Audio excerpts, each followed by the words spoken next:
Good morning, all of you. Class 6 students.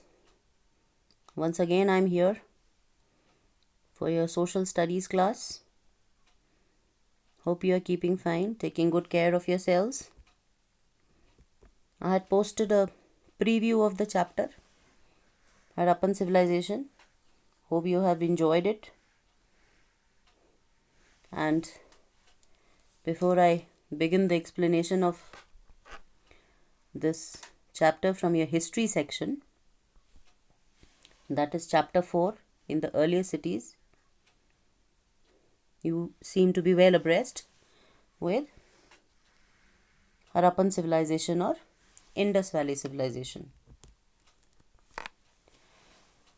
Now, Indus Valley civilization was somehow discovered in the early 20th century by Archaeological Survey of India.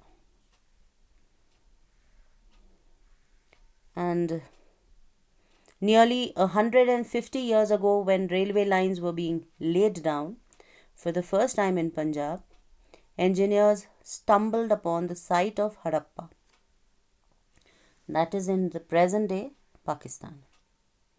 Initially, it seemed as it was a mound of bricks, but when excavated, it was found to be walls of some old buildings which were completely destroyed. Now, it was almost after 80 years ago, archaeologists found the site and realized that this one was one of the oldest cities in the subcontinent. And as this was the first city to be discovered, all other sites from where similar buildings were found were described as Harappa, which developed about 4700 years ago. And when we talk about this, we generally say that yes, Harappan civilization or Mohenjo-daro and Harappa were the two principal towns. Now, many of the cities were divided into two or more parts. The part to the west was smaller but higher and was described as citadel. And whereas the other portion, which was to the east, was larger but lower, and hence it was known to be lower town. The main citadel in Indus Valley was almost about 12 meters tall, and generally the purpose of these structures, however, it remains to be debated. It's a debatable issue, but still, through the structures found in the ruins, it is far from clear that these structures were defensive against enemy attacks, because they were huge in size and they were generally located in the middle of the town, and being huge towers, they were used for surveillance or defense. Now, features of Indus Valley civilization, if we enumerate them into 5, so they happen to be town planning, great bath, underground drainage system. Yes, it was highly improvised drainage system. Then use of burnt bricks. Even sun-dried bricks were there. Burnt bricks, the bricks were dried in the bricklins. Then ceramics, molding, forging of metals, and also another material which was being used, that was steatite, and seals and script. So now taking them one by one, town planning. Now, well laid town planning with houses on each side of the roads, inner and outer courtyard with each house, properly ventilated rooms, well was dug in every house, and there was use of burnt bricks and walls made by interlocking method.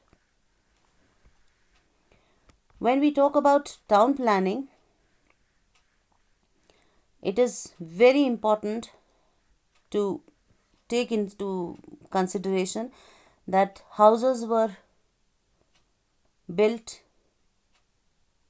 on right angles on both the sides of the roads. Then they were well ventilated house. Well ventilated means light and air were all the time getting through the windows, through the ventilators. Then inner and outer courtyard was there. The inner courtyard, it was used for privacy, drying clothes or basking in the sun. Then outer courtyard, of course, they used to grow some plants and all. And mortar was the material which was used for interlocking the bricks, and henceforth the walls happened to be very strong and sturdy.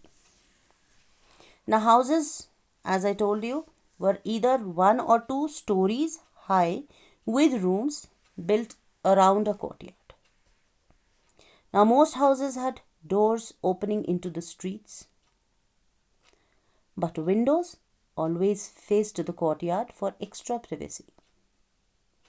People lived in stone houses that were built with mud bricks and ran under the streets. Many a times the walls were quite thick, almost 14 inches wall and all. So because there was a complete infrastructure, at times there was an infrastructure of wooden infrastructure, and in between they were embedded with stones and mud. So single storied or double storied houses are shown here in this layout of houses. Then when we say this houses, they were independent houses, and often it was like when we say that the houses, they were quite spacious, and with the result it was like since every house had underground drainage system, so they were very spick and span clean. That also depicted, this also shows, reflects upon that people were having the sense of hygiene. They had this sense of hygiene so as to keep their surroundings clean, so as to make sure that there are no open drains around their houses, and houses are very well built, neatly organized in rows. There was wooden balcony, and one very special feature, for the availability of water, each house had to have a well dug in the inner courtyard. So, and the doors, it was most of the doors, they opened on the streets, but windows always face the courtyard. They were never facing the streets. Now, Great Bath. It is believed to have been used for public or ritual bathing. Public or ritual bathing. Public means for common man. Everybody was allowed. Then ritual, any of the festivities. This refers to if there was any festivity or something like, then they have to have public bathing, ritual bathing. And people used to gather around and they used to bathe. It was a part of a large citadel complex actually. So it was lined with bricks coated with plaster, made watertight with layer of natural tar. There were steps leading down to it from two sides. While there were rooms on all sides, water was probably brought in from a well and drained out after use. After use means after bathing. This almost in the excavations of Mohenjo-daro, it was to be the main centers of Indus Valley civilization. The bath was built of fine brickwork measuring around say 897 square feet. So it was lower than the rest of the surrounding pavements. Then mainly it was used for religious purposes, as I said right now, but sometimes for bathing. They most likely use this for religious practice because there is no sign of temple. This is one very significant feature, that there is complete absence of temple in the Indus Valley civilization or Harappan civilization. So no religious practices were there, but public bathing and all, they were believed to be religious rituals. So now here a clipping of Great Bath is given where the stair is shown there, and trough shaped structure, and these are the ruins, so it happens to be like this. But although the infrastructure was quite more similar. I was trying to show you these walls which are there. Now underground drainage system. Now the drains were mostly covered and hidden underground. They were covered by a layer of baked bricks. Again, baked bricks means bricks were baked in brick kilns. Brick kilns actually made sure that the bricks are dried. So they were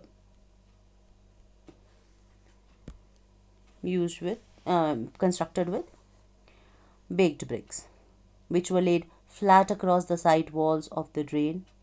Wider drains were covered with limestone blocks. These drains had gentle slope from houses they were connected with and those on the streets. So almost the main sewer was say 1.5 meters deep and 91 centimeters across, connected to many north, south, east, west sewers. It was made from bricks and smoothened to join together seamlessly. So that was precisely for having underground drainage system to be functional.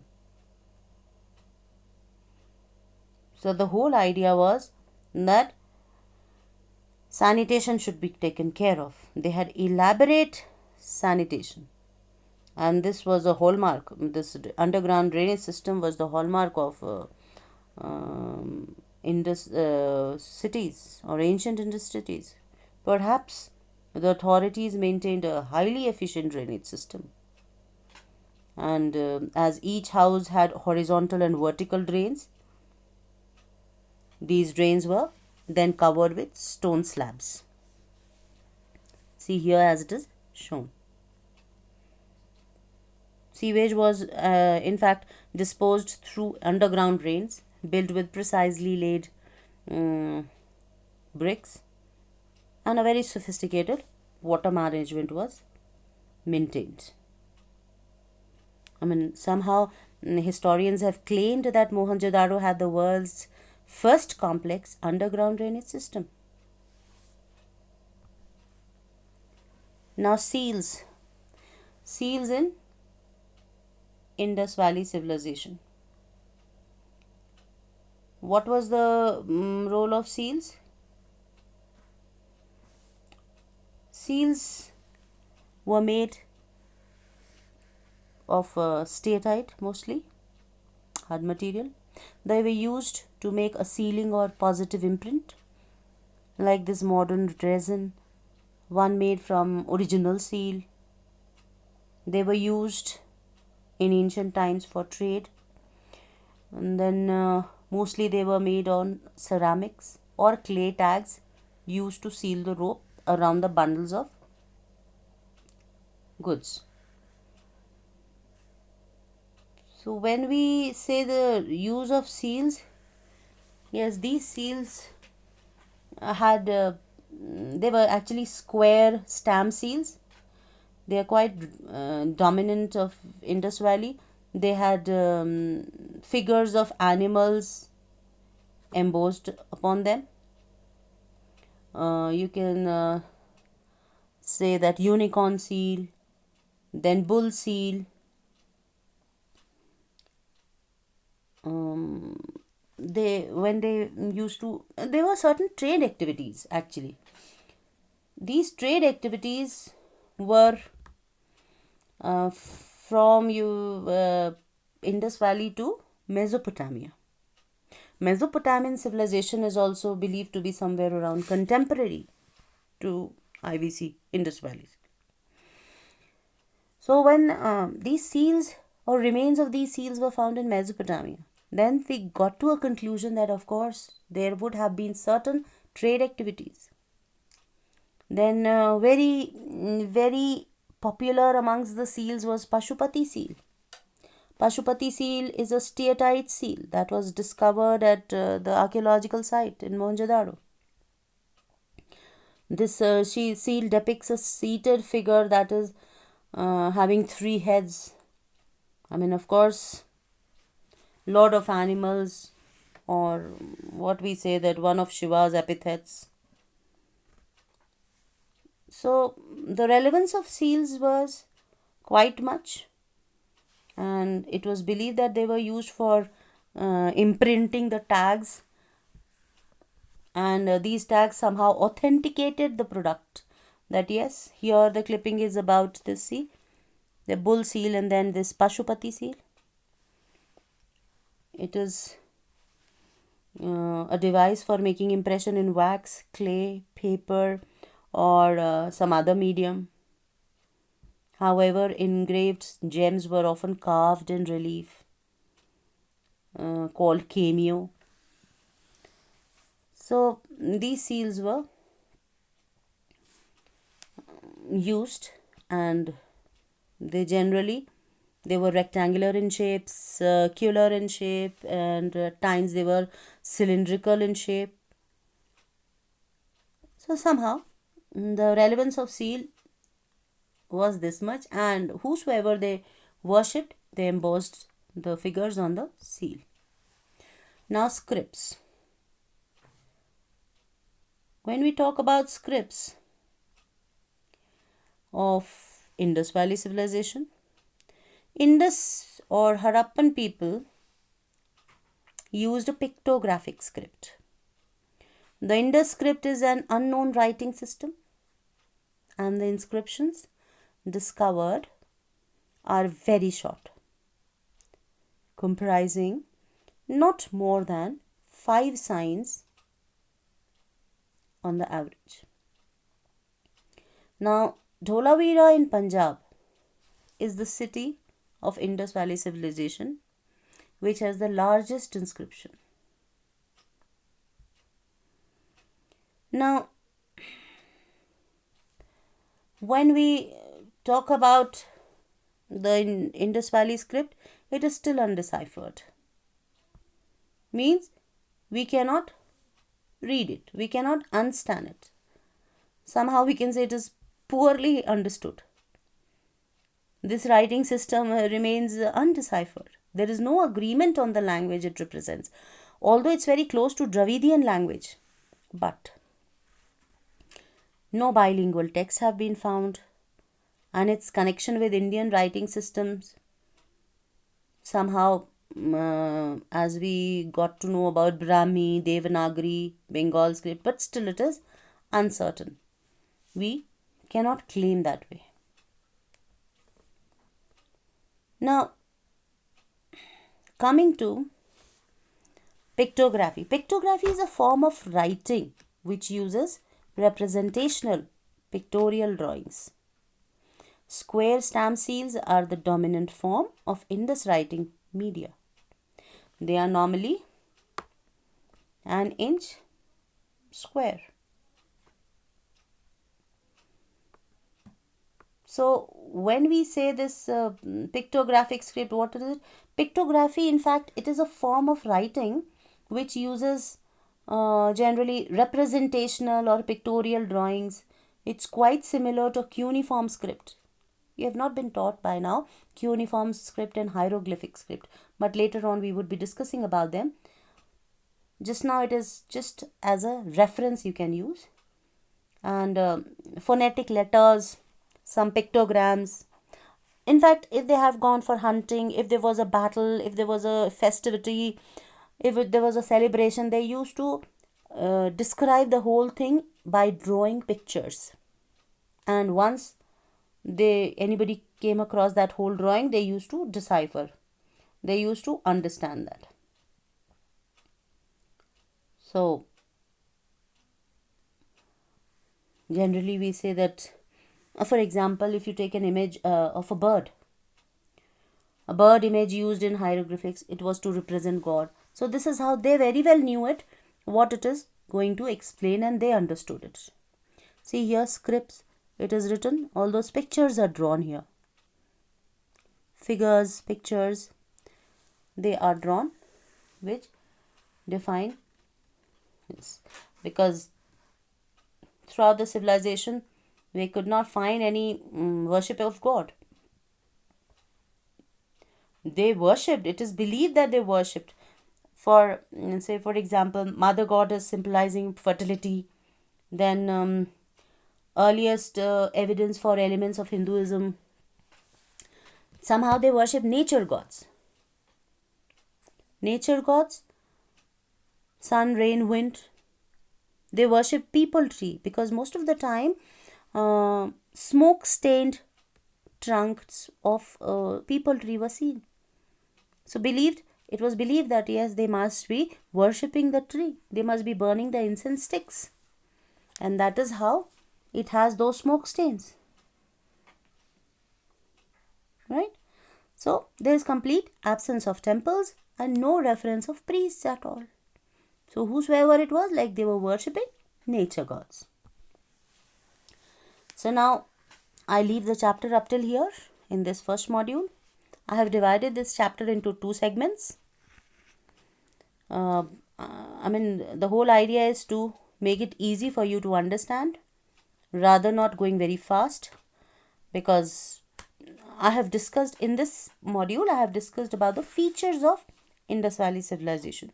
And now in my next module, I would be talking about customs and practices. Customs and practices, they include that belief in life after death, and what was their occupation.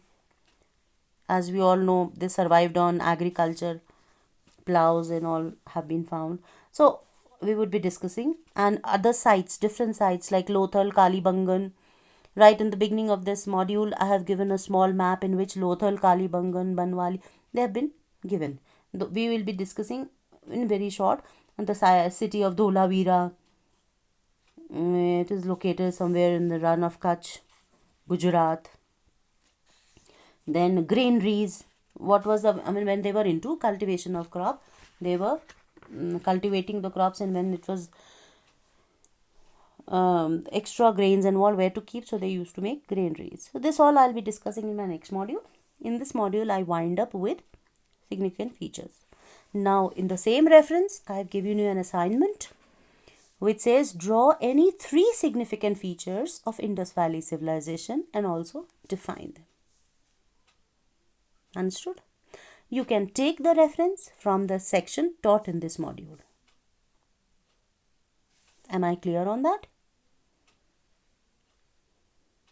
Right? But my humblest suggestion is that you should enjoy doing it. Don't go by words. It's like significant features of Indus Valley civilization. I have told you 5 features here. Amongst them, any 3 which you feel like, you can draw them. You can use colors, natural colors, and with them you write few lines that what is that? What have you tried to show? Is it clear? So a small assignment which we'll be doing it. Whatever material is available with you at home. Again, as I have been telling you in the past, whatever material is available with you, chart paper, art paper, A4 size sheet, anything. You draw it, you make it according to your requirement, color it, or you do some kind of sketching, whichever is suitable, feasible, you do it. The whole idea is that your creativity should be seen and it should be present, right? So with this, I end the module here, and the chapter would be continued in my next module. So finally, I once again say that please do stay safe. Enjoy studying. Bye-bye.